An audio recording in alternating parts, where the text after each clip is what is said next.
5 incredible facts about quantum physics. 5. Virtual particles. The easiest way we can explain this one is when particles, or the smallest, most insignificant items, appear and disappear from existence randomly. This is commonly referred to by many as empty space, and while its name obviously suggests that it is empty, it actually isn't. Empty space is full of energy, and randomly a pair of particles will pop into existence out of said energy. How it works is that one of those particles is made of matter, and one of them is made of antimatter. To put it simply, if both the particle made of matter and the one made of antimatter make contact with one another, both particles would then explode and disappear. A billionth of a second or so after they appear, virtual particles will crash into each other and cease to exist. These virtual particles appear to violate all common knowledge and sense that we've all come to know about the universe. Everything that exists needs to have a cause. 4. Quantum teleportation. Let's be honest, we're sure a lot of us wished we had teleportation. We just can't get home from work fast enough, so it would be a nice, convenient thing to have. But what if we were to tell you that while it's something that we as a species can't do, the concept of teleportation is actually real?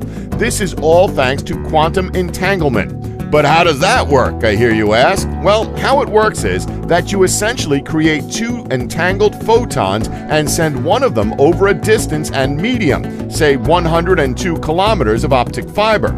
It is because of these entangled states that you are able to determine when they are in opposite states, in effect, teleporting the evil twin of the photon. Now, obviously, don't get too hyped up just yet. While the concept does statistically make sense and could plausibly work, and has even been proven to work thanks to scientists who have cracked fiber optic teleportation of information encoded in light, they unfortunately haven't cracked the teleportation of matter. But hey, if the advancements on fiber optic technology are anything to go by as a first step, we may be able to see teleportation in our lifetime. 3. Schrödinger's cat theory.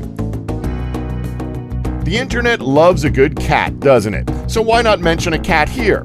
Schrödinger's cat is a famous thought experiment illustrating the seemingly paradoxical nature of quantum theory and how observation makes such a difference, almost forcing the universe to choose a particular path. What this experiment consisted of was that a person would put a cat in a box and seal it in with some radioactive matter. Yeah, sorry, internet. Probably not what you were wanting to hear. And it doesn't get any more pleasant. By doing this has a 50-50 chance of decaying, and if it does, the radioactive matter will then release more poison, which will eventually become fatal to said cat. Well, we said it wouldn't be any more pleasant, didn't we?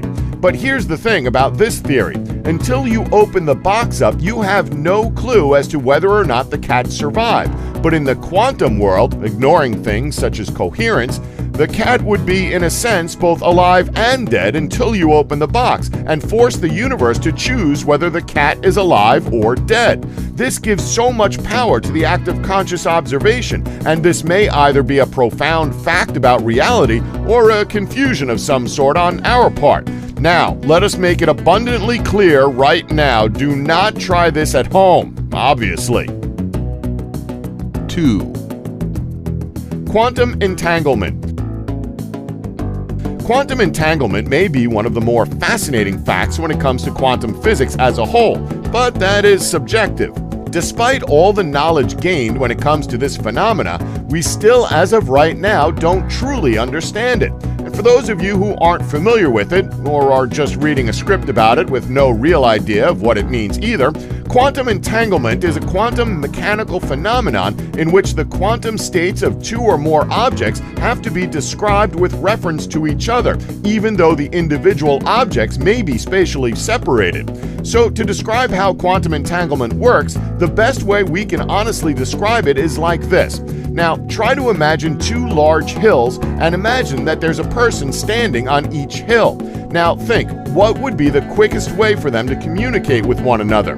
Walking down to meet one another would take too long, and while shouting to one another from the top of each hill may be convenient, it's still not the quickest way of communication.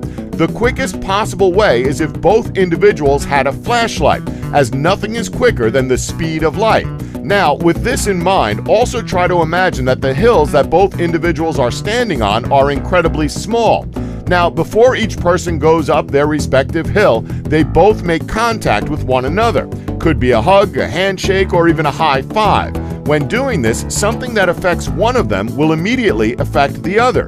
This leads to correlations between observable physical properties of the systems. We know it's a rather strange way of explaining it, but to give you a more accurate example, it's entirely possible to have two particles in a single quantum state, such that when one is observed to be spin up, the other one will always be observed to be spin down, and vice versa. This, despite the fact that it is impossible to predict, according to quantum mechanics, which set of measurements will be observed. As a result, measurements performed on one system seem to be instantaneously influencing other systems entangled with it. But quantum entanglement does not enable the transmission of classical information faster than the speed of light.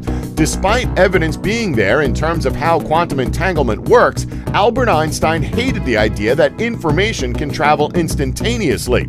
He would simply write it off as he believed that it was simply, quote, spooky action at a distance. His words, not ours. His reasoning for this conclusion was because he simply thought that there were some kind of hidden variables which could explain this without breaking the universe's speed limit. Because even back then they knew nothing could ever travel faster than the speed of light. However, John Bell came up with an ingenious experiment to test the spooky action at a distance claim against Einstein's competing theory, and found that Einstein was wrong. Particles that are entangled can communicate faster than light. Much like with most phenomena that has little to no explanation, there's several strange theories to come with it. Theories that include wormholes, where entangled particles are physically connected through tunnels that connect different points in space and time. And of course, the many different interpretations when it comes to quantum physics as a whole. Every possibility happens, each one in a different universe. But those are just that, theories. Interesting theories, but theories with no tangible evidence. The main takeaway when it comes to quantum theory as a whole is that although we do not understand it, we are able to apply the rules of calculation it inspires and compute properties of matter to unparalleled accuracy, in some cases with a precision that exceeds those currently obtained from experiment. 1. The Sun. To finish off our video, it's only fitting that we talk about the big burning ball in the center of our solar system that gives us warmth and life. Unfortunately, classical physics predicts that the Sun should undergo an ultraviolet catastrophe. As you know, an event such as this would see that giant flaming ball of gas give off an infinite amount of energy at high frequencies of light. It's actually quite scary to think about, really, as the toll it would take on us humans and life in general would be, well, catastrophic. Hell, not just on Earth, but to the entire solar system as a whole. Luckily for us, however, quantum physics saves us from such a catastrophic event taking place. Quantum physics says that light energy is quantized. It can only be given off in packets called photons, and the energy of a photon is proportional to the frequency of the light. This thankfully limits the amount of energy given off at higher frequencies and saves us all from really bad sunburn. Thank you for watching. Be sure to check out our previous videos and don't forget to subscribe so you don't miss any future content. See you all soon.